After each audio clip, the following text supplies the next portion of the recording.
چرا رنجیده ای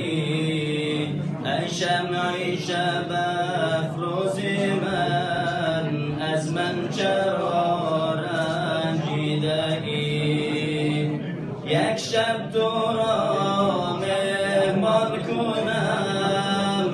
تا جان و دل قربان کنم جایی تو در چشمان کنم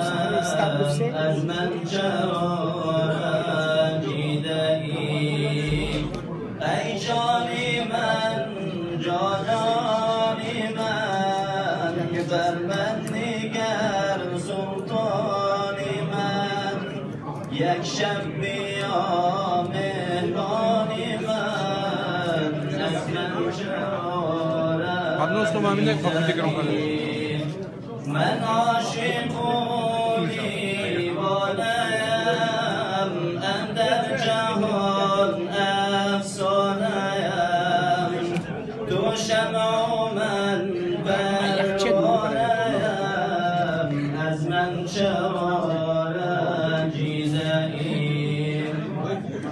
من عاشقی زاری تو ام از جان وفاداری تو ام تا زنده ام یاری تو ام از من چرا رنجیده ای رنجیده ای رنجیده ای از من گناه چی دیده ای رایم گناه بخشیده ای از من چرا رنجیده ای بنگرز عشقت چون شدم سرگشته و مجنون شدم چون لاله دل پرخون شدم از من چرا رنجیده ای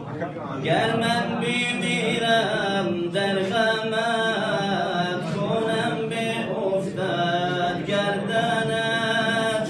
فردا بگیرم دامنت از من چرا رنجیده ای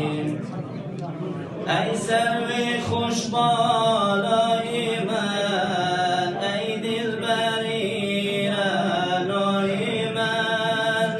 لعل و لبت آوای من از من چرا رنجیده ای از من چرا